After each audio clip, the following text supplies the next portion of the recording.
네, 오늘 느부갓네살 왕의 두 번째 꿈에 대해서 우리가 살펴보고 하나님께서 느부갓네살 왕에게 왜 두 번째로 꿈을 크게 꾸게 했는지 우리가 살펴보면서 그 두 번째 꿈을 통해서 하나님께서 우리에게 전하고 하자 하시는 말씀이 무엇인가 깨달아야 되겠습니다. 우리가 항상 바로 알아야 하는 것 중에 하나는 하나님께서 성경 말씀을 통해서 우리에게 하고자 하시는 말씀이 무엇인가를 알아야 된다는 거예요. 하나님의 말씀은 믿지 않는 자를 향한 말씀이 아니라 믿는 자를 향한 성도들을 향한 말씀이에요. 그런데 하나님께서는 특별히 예언서를 통하여서 우리에게 말씀하신 것은 앞으로 이러한 일들이 일어날 것을 미리 말씀해 주시면서 그 일어날 일들에 대해서 성도들이 어떻게 대처해 나가야 하는지에 대한 지혜의 말씀, 예언의 말씀을 전해주신 것이 바로 예언서입니다. 그렇기 때문에 오늘 느부갓네살 왕의 두 번째 꿈을 통하여서 우리가 알아야 되겠습니다. 자, 우리가 첫 번째 꿈에서 느부갓네살 왕은 지금 그림에 나오는 것처럼 신상에 대해서 꿈을 꿨었죠. 그런데 이 신상이 하나님이 앞으로 이 우주 전 세계의 역사를 어떻게 이루어 나갈지에 대한 하나님의 뜻을 느부갓네살 왕의 꿈을 통하여서 전하셨죠. 그런데 느부갓네살 왕이 이 꿈의 해석을 듣고 생각한 것은 무엇이었습니까? 자기의 나라 바벨론, 자기가 세운 바벨론 제국이 영원할 줄 알았는데 곧 있으면 바사라는 페르시아 제국에 의해서 무너지는구나 라는 소식을 꿈을 통해서 알게 되죠. 그러니까 느부갓네살 왕은 그것에 대해서 아니야, 나의 나라는 영원한 나라여야 돼 하면서 그가 만든 신상이 있었죠. 그것이 바로 무슨 신상이에요? 금신상이었던 거예요. 자신의 나라가 바로 이 머리로부터 발끝까지 완전하게 영원한 나라이길 원하는, 그리고 그것을 바라는 마음에서 하나님의 뜻을 거역하고 만든 신상이 바로 금신상이었죠. 그러므로 이 금신상에 대해서 절하지 않는 것이 하나님의 뜻이었기에 다니엘의 세 친구들은 하나님의 뜻을 따라서 그 신상에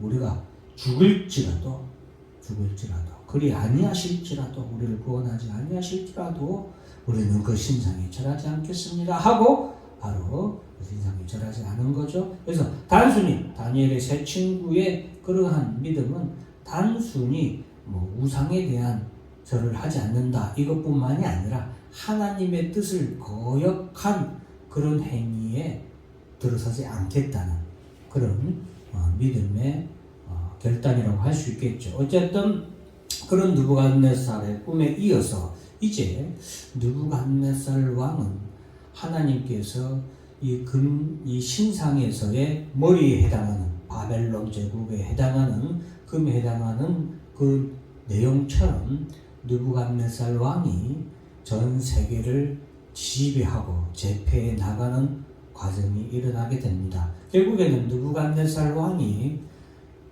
그 당시에 고대 국가의 최고의 패권 국가라고 할 수 있는 이집트를 평정하게 됩니다.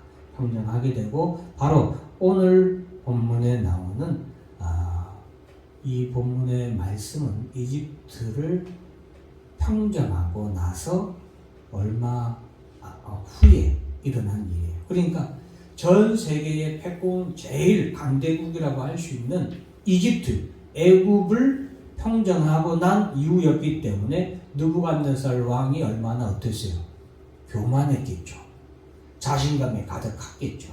이봐, 내가 이렇게 강하고 위대한 왕이고 그리고 내 나라는 영원한 나라일 거야 라는 그런 자만심이 가득 찰 때였다라는 것을 우리가 알 수 있겠습니다.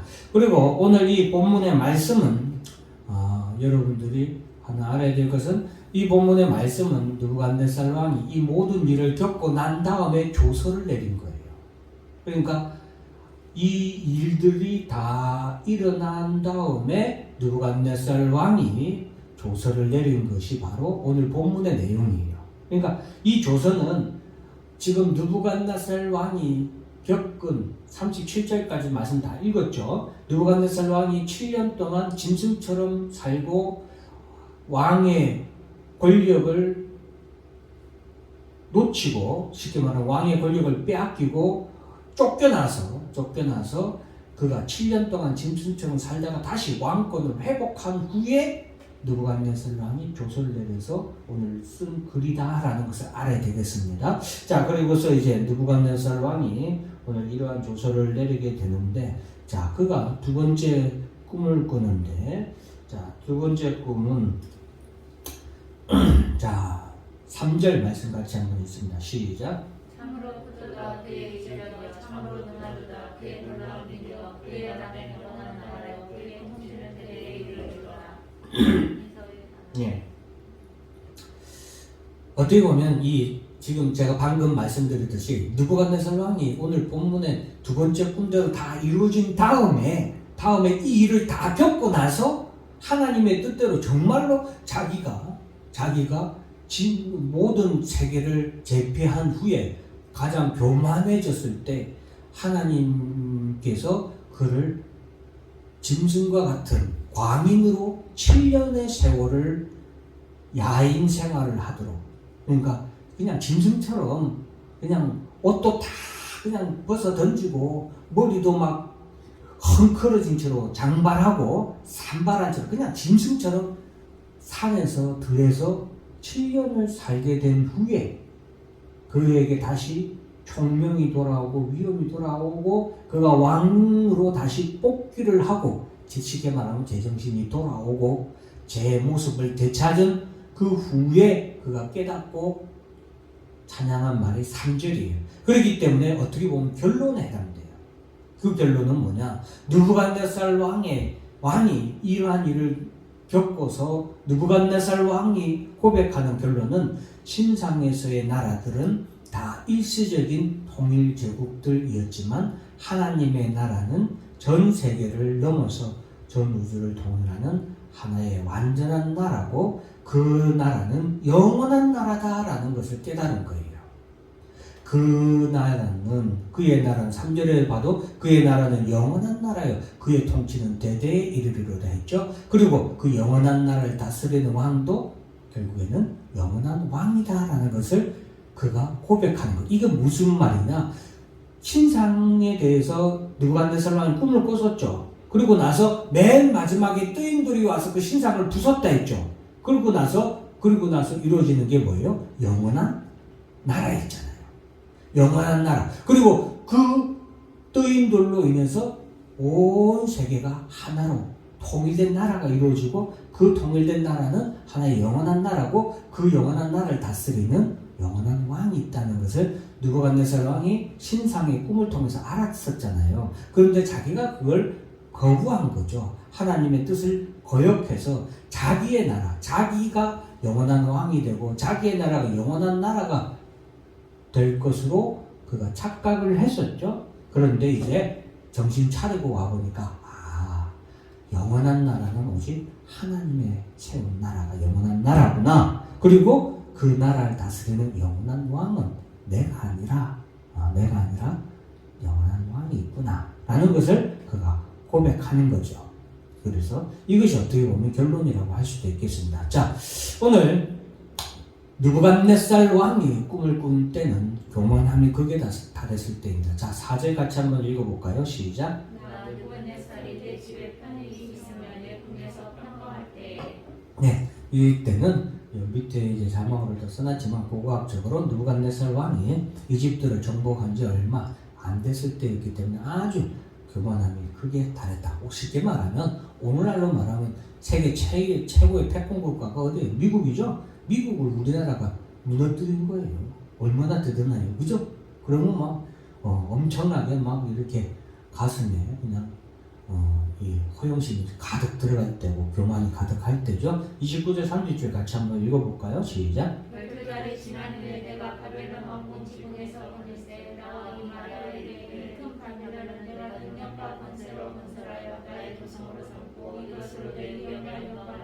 것이 아니냐 하였더니 네, 여러분. 자, 느부갓네살 왕의 상태를 알 수 있겠죠? 지금 느부갓네살 왕은 그냥 자신감 충만, 그리고 자기 도취, 자아 도취 충만. 그래서 완전히 자기의 뭐 요즘 말로 하면 자기 뽕에 자기 뽕에 완전히 막한 상태예요. 그래서 교만이 극에 달했을 때 바로 오늘 꿈대로 이루어지게 됩니다. 이 12달이 지난 후란 것은 이 다니엘이 이 느부갓네살 왕에게 두 번째 꿈에 대해서 설명을 해준 지 12달이 지난 후를 말하는 거예요. 자, 느부갓네살 왕이 꾼 두 번째 꿈은 한 큰 나무가 등장을 합니다. 그 꿈에 대해서 우리가 좀 살펴보겠는데요. 자, 11절에 보면 그 나무가 자라서 견고해지고, 자, 이 앞에 10절에 보면 그 나무가 어디에 있으냐면 땅의 중앙에 있다고 했거든요. 그러니까 이것은 무엇을 의미하냐? 이 큰 나무는 바로 느부갓네살 왕과 그리고 바벨론 제국을 의미하거든요. 근데 그 나무가 땅의 중앙에 있었다라는 것은 이 세상의 중심이 느부갓네살 왕과 바벨론 제국으로 중심으로 이렇게 이루어진다라는 것을 의미하는 거고, 그 나무가 자라서 견고하여졌다 했죠. 그리고 그 높이는 하늘에 닿았고 모양은 땅끝에서도 보이겠고, 그만큼 바벨론 제국이 전 세계적인 패권 국가, 쉽게 말하면 우리가 흔히 역사적으로 말하는 제국, 어마어마한 세계적인 제국이 되는 것을 의미하고 있죠. 그 잎사귀는 아름답고, 이 바벨론 제국의 문화도 굉장히 발달했습니다. 그래서 고대 그리스의 수많은 건축학자, 예술가들이 세계에서 가장 아름다운 건축물로 뽑는 것이 바로 바벨론 왕궁이에요. 바벨론 제국의 왕궁이고, 이 바벨론 제국 왕궁에는 아주 기묘한 이런 하늘에 떠 있는 공원이 있었다고 해요. 하늘에 떠 있는 공원. 근데 이 바벨론 제국의 여러분 이제 이 얘기까지 하면 길어지겠지만, 바벨론 제국의 이 바벨론 제국의 궁전은 사막 한가운데 세워졌어요. 그런데 그 궁전에는 하늘 정원이란 것이 있는데, 그 하늘 정원이 마치 천국과 같이, 파라다이스와 같이 온 정원에 물이 다 수시로 계속해서 흘러들어왔대요. 마치 꿈과 같은. 그러니까 사막 한가운데서 어떻게 물이 계속 흘러들어오냐 이 말이에요. 그래서 불가사의한 아주 신비로운 정원이 있을 정도로 문화가 뛰어난 곳이 바로 바벨론 제국이었는데, 그 잎사귀는 아름다웠다. 그죠? 그리고 그 열매는 많았다. 엄청난 풍성했다. 이거죠? 풍성해서 만민이 먹을 것이 그 바벨론 제국이 넉넉한 거예요. 그만큼 모든 것이 풍성했고, 들짐승이 그 그늘에 있으며, 그만큼 바벨론 제국이 제공하는 것들을 많은 사람들, 그리고 많은 나라들이 누릴 수 있을 정도로 엄청나게 큰 제국이 되었다는 거죠. 공중에 나는 새는 그 가지에 깃들이고, 수많은 사람들이 그곳에 몰려들었어. 그리고 수많은 신하들이 그 앞에 부복을 하게 되는 거죠. 육체를 가진 모든 것이 거기서 먹을 것을 얻더라. 즉 느부갓네살 왕이 바벨론 제국을 의미합니다. 큰 나무, 그만큼 이 나무가 견고해지게 되는 거죠. 그런데 이제 느부갓네살 왕이 꿈을 꿨는데, 그런 나무가 있었는데 거기에 한 순찰자가 보이더라 이거예요. 그 순찰자는 하늘로부터 내려온 사람이더라. 그리고 그 순찰자는 보니까 거룩한 자다. 이 느부갓네살 왕이 볼 때에도 이 순찰자는 단순한 사람이 아니라 하늘에서 내려온 거룩한 자였다라는 거죠. 자, 이 순찰자는 의미하는 것은 무엇이냐? 자, 여러분 1번 같이 한번 읽어볼까요? 시작. 두루 살피며 돌아보는 자, 세상을 다스리는 분은 하나님이시요. 여러분, 순찰자라는 말의 의미는 뭐예요? 두루 살피며, 그냥 제가 그대로 썼어요. 두루 살피며 돌아보는 자가 순찰자예요. 그죠? 그러니까 이 세상을 다스리시는 분이 누구라는 거예요? 하나님이시다는 거죠. 이 순찰자만으로도 이 세상을 다스리는 분은 누구다? 하나님이시라는 것을 말씀해 주시죠. 그리고 그 거룩한 자가 하늘로부터 내려왔다. 그리고서 그 거룩한 순찰자의 명령이 있습니다. 13절부터 있습니다. 시작. 내가 침상에서 머릿속으로 가던 항상 가운데에 또 본즉 한 순찰자 한 거룩한 자가 하늘에서 내려오는데 그가 소리 지르며 이처럼 이르기를 그 나무를 빼고 그 가지를 자르고 그 잎사귀를 떨고 그 열매를 해치고 그 짐승들을 그 아래에서 떠나게 하고 새들을 가지에서 쫓아내라. 15절 16절 시작. 그러나 그 뿌리의 그루터기를 땅에 남겨두고 새와 놋줄로 동이고 그것을 들불 가운데에 두어라. 그것을 하늘 이슬에 젖고 땅의 불 가운데에서 짐승과 더불어 제 몫을 얻으리라. 또 그 마음은 변하여 사람의 마음 같지 아니하고 짐승의 마음을 받아 7대를 지내리라. 순찰자의 명령에 이 세상을 쭉 돌아보는 순찰자가 한 나무에 탁 내려왔더니 어라? 이게 도를 넘은 거예요. 도를 넘은 거예요. 즉 바벨론 왕과 느부갓네살 왕이 하나님의 허락하에서 큰 제국을 이뤘지만 그의 교만이 하나님 앞에서 넘어선 거예요. 선을 넘었고 하나님께서 그 순찰자를 통해서 다스리는 거예요. 하나님의 뜻을 이루도록 다스리는 거예요. 자, 그 뜻은 뭐예요? 순찰자가 말한 것은 나무를 베어버려라. 바벨론 느부갓네살 왕이죠. 이 나무는 느부갓네살 왕이란 말이에요. 그 나무를 베어라. 느부갓네살 왕이 베이는 거예요. 그 가지를 자르라. 그 잎사귀를 떨고 그 열매를 해치고, 즉 느부갓네살에 이룬 모든 것들이 다 사라지는 거죠. 사라지는 거예요. 그리고 새들을 그 가지에서 쫓아내라. 그러나 그 뿌리에 구루터기를 땅에 남겨두라. 구루터기를 땅에 남겨두라 라는 것은 하나님이 느부갓네살 왕에 대해서 여지를 남겨두신 거죠. 이 나무의 뿌리 구루터기를 남겨두. 그러니까 구루터기란 것은 밑둥을 말하는 거예요. 나무가 땅 위에 자라 나온 부분의 밑에를 말하는 거예요. 그러니까 그 위에는 잘라도 다시 세월이 지나면 어떻게 돼요? 이 밑에서 그 뿌리가 살아있으면 그 위에는 자라나게 되죠. 그렇게 하는 거예요. 그런데 그 그루터기는 새와 놋줄로 동이라. 이것은 이 느부갓네살 왕이 이제 모든 것을 다 잃고 왕위를 잃고 쫓겨나게 되는데 새와 놋줄을 동이라는 것은 그가 새와 놋줄과 같은 영적으로 육적으로 정신 상태에서 완전히 얽매인 상태가 되는 거예요. 그리고 그것을 들풀 가운데 두라. 느부갓네살 왕이 야인 생활을 하게 되는 것을 의미하는데, 자 16절을 보면은 짐승의 마음을 받아 라고 했죠. 짐승의 마음, 즉 사람의 인성이 사라지고 짐승처럼 광인이 되는 거예요. 광인이 되어서 쉽게 말하면 그냥 미친 사람이 돼서 그냥 짐승이라고 생각하면 돼요. 이성적 사람이 왜 저럴까? 이게 안 통하는 사람.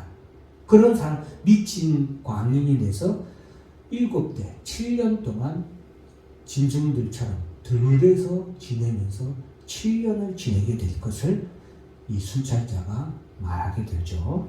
그래서 이것이 바로 이제 다니엘이 이것에 대해서 쭉 해석을 해줍니다. 그래서 느부갓네살 왕이 하나님 앞에 교만하게 되어서 하나님 앞에서 이렇게 7년 동안 광인의 삶을 살면서 그가 때가 되어서 나중에는 때가 되어서 7년이 지난 후에는 다시 총명이 돌아와서 회복하게 될 것을 말하고 있습니다. 자, 35절, 34절 같이 한번 읽어볼까요? 시작. 그 기한 이참에 나 느부갓네살이 하늘을 불러보았더니 내 충만이 다시 내게로 돌아온지라. 이에 내가 지키는 신이에게 감사하며 영생하신 신을 찬양하고 경배하니 그곳에는 평안한 곳이요 그 나라는 대대에 이르리로다. 네, 그 기한이 참에 이 7년이에요. 7년 동안 광인 생활을 했대 있죠. 그러고 나서 하늘을 우러러 보았더니 총명이 다시 내게로 돌아왔다. 총명이. 그러니까 여러분, 사람의 지혜, 총명, 지식, 이것도 다 누가? 하나님이 주시는 거예요. 그러니까 내가 똑똑하다고 잘난 체 할 게 있어요, 없어요? 없는 거예요. 없는 거예요. 이 느부갓네살이 총명이 다시 돌아가고 자기가 다시 왕권을 회복하게 돼요. 왕권을 회복하게 되는데 그때 그가 고백하는, 다시 한 번 더 고백하죠. 영생하시는 이를 찬양하라. 영원한 하나님을 찬양하고 경배하니 그 권세는 영원한 권세요. 하나님의 영원한 왕권, 주권을 고백하는 거죠. 그 나라는 대대에 이르리라. 그러면서 이제 35절 말씀 다 같이 36절부터 읽을까요? 시작. 그때에 내 총명이 내게로 돌아왔고 또 내 나라의 영광에 대하여 내 위엄과 강명이 내게로 돌아왔고 또 나의 모사들과 관원들이 내게 찾아오니 내가 내 나라에서 다시 세움을 받고 또 지극한 위세가 내게 더하였느니라. 그때에 하나님이 정한 때죠. 정한 때가 여러분 그때에 대해서 우리가 잘 알아야 되는데 제가 늘 강조하는데 하나님의 정하신 기한 그때를 우리가 잘 알아야 됩니다. 그때에 모든 것이 회복이 되었죠. 자, 그래서 한 큰 나무 순찰자에 대해 명령이 있었고, 자, 두 번째 꿈을 꾸게 하신 하나님의 뜻은 바로 하나님의 주권에 대해서 우리에게 말해주고 있습니다. 하나님의 주권. 왕이 사람에게 쫓겨나서 들짐승과 함께 살며 소처럼 풀을 먹으며 하늘 이슬에 젖을 것이고 이와 같이 7대를 지낼 것이라. 그때부터 같이 읽어볼까요? 시작. 그때에 지극히 높으신 이가 사람의 나라를 다스리시며 자기의 뜻대로 그것을 누구에게든지 주시는 줄 아시리라. 이것은 무엇을 말해주냐면 하나님의 절대적인 주권을 의미하는 거예요. 사람이 1분 1초를 사는 것도 누구의 주권이에요? 하나님의 주권이에요. 자기가 열심히 공부해서 내가 지식을 얻고 박사를 따는 것 같죠? 그러나 그것도 누가 주시는 거다? 하나님이 주시는 거다. 그건 하나님의 절대적인 주권에 대해서 우리에게 말씀해 주고 있는 거예요. 그러면 우리는 그 하나님의 절대적인 주권 하에서 그것을 믿는 자에게는 뭐예요? 능치 못할 일이 없다라는 것을 우리는 믿고 하나님의 절대적인 주권을 알고 인정하고 그 앞에 겸손히 나아가고 하나님을 의지하며 겸손히 나아가야 되는 거예요. 아무리 환난과 고통과 어떤 핍박이 있더라도 그 모든 것도 누구의 주권 아래에 이루어지는 거다? 하나님의 주권 아래에 이루어지는 거다 라는 것을 또한 알아야 되는 거예요. 26절 다 같이 있으면 시작.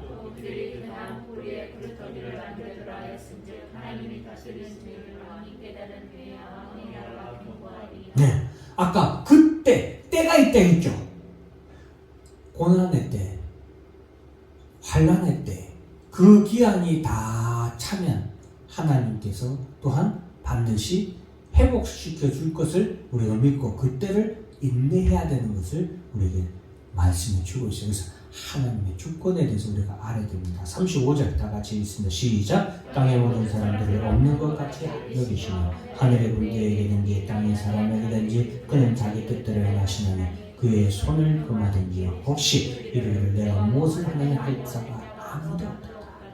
그래서 사도 바울은 토기장이의 비유를 통해서 절대적인 주권을 가진 하나님께서 아무것도 하나님 앞에 아무런 의롭다 할 만한 행동을 전혀 하지 못한 우리를 오직 예수 그리스도를 믿음으로 말미암아 우리를 의롭다 칭하시는 하나님의 절대적인 주권에 대해서 신약에서 말하고 있죠.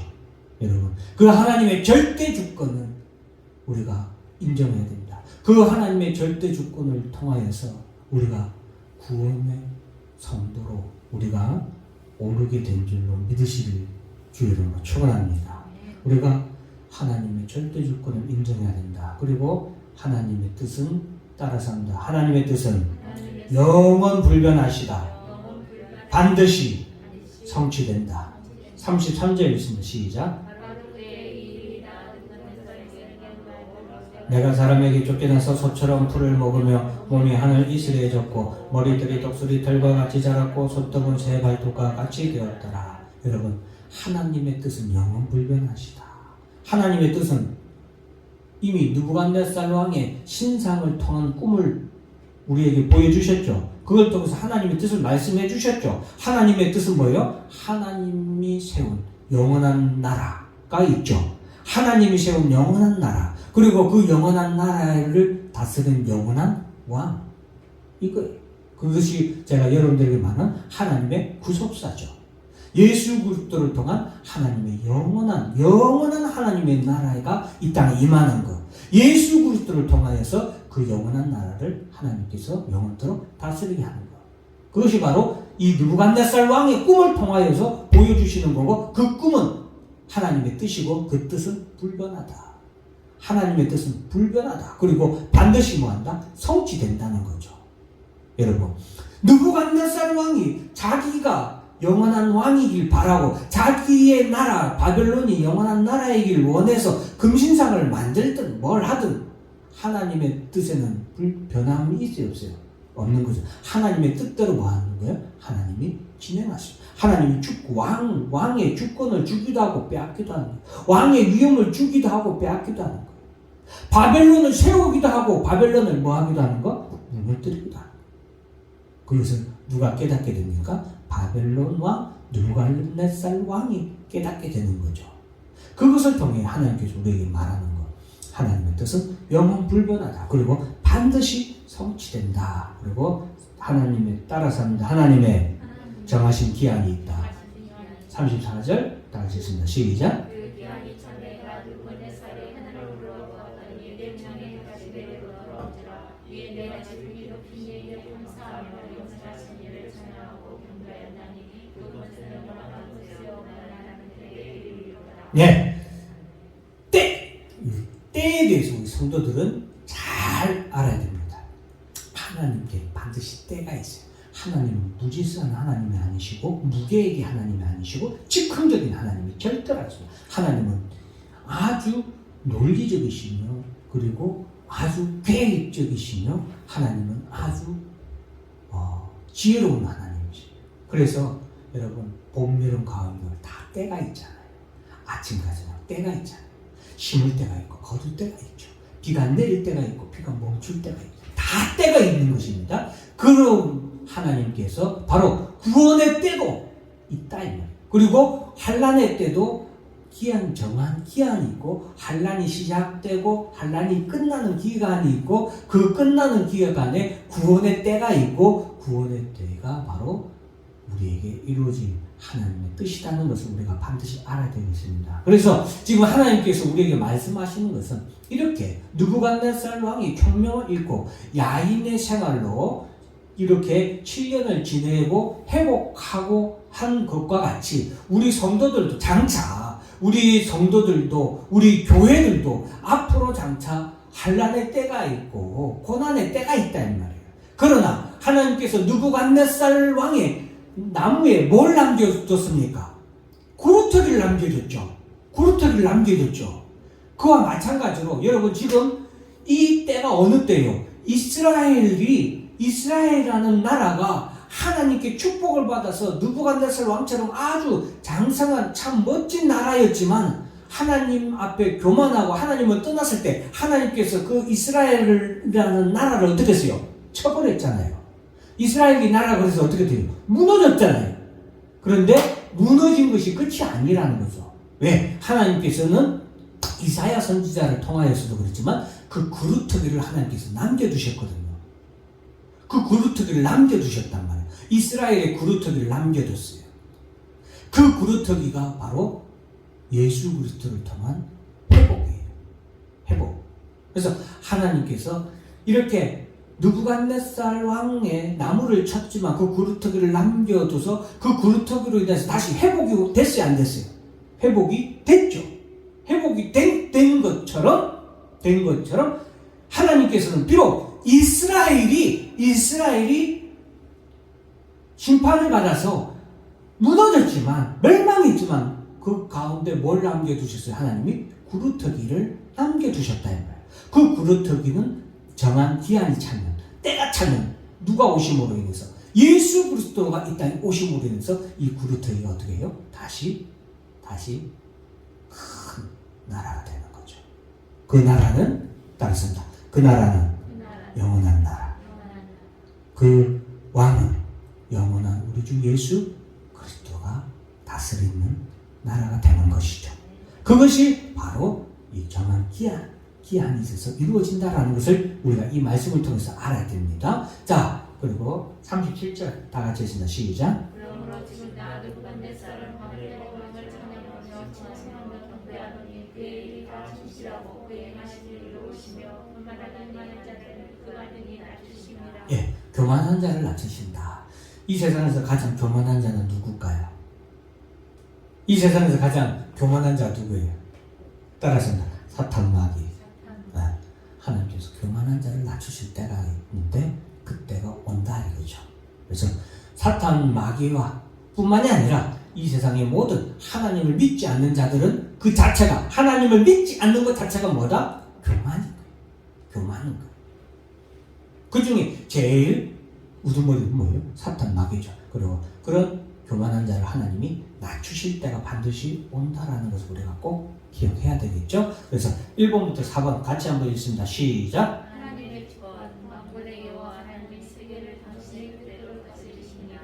하나님의 뜻은 영원 불변하며 정확히 아니처럼 반드시 이루어집니다. 하나님의 뜻이 곧 하나님의 불속사의 성취이시며 그 성취는 예수 그리스도를 통하여 이루십니다. 교만한 자를 낮추시는 하나님, 겸손한 자를 높이시는 하나님. 네, 겸손한 자를 높이시는 하나님. 겸손한 자 누구예요?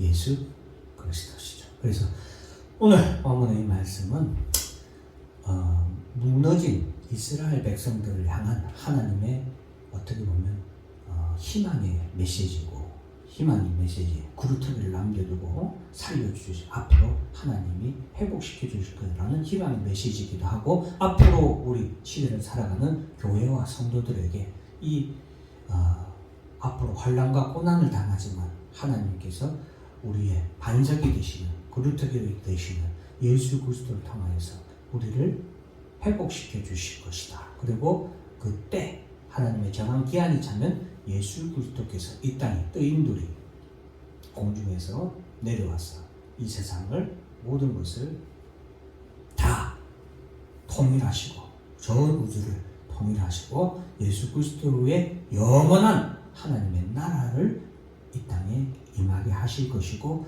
그때에 우리 모든 성도들은 영광으로 회복되는 다시 우리가 위엄을 얻고 우리가 다시 영화로운 하나님의 나라에 들어가게 될 것을 우리에게 말씀해 주시는 그런 말씀입니다. 예언의 말씀이니까 우리가 이런 말씀을 듣고서 우리의 믿음을 끝까지 잘 지키며 이렇게 살아가는 지혜로운 성도들이 되기를 주의 이름으로 축원합니다. 기도하겠습니다.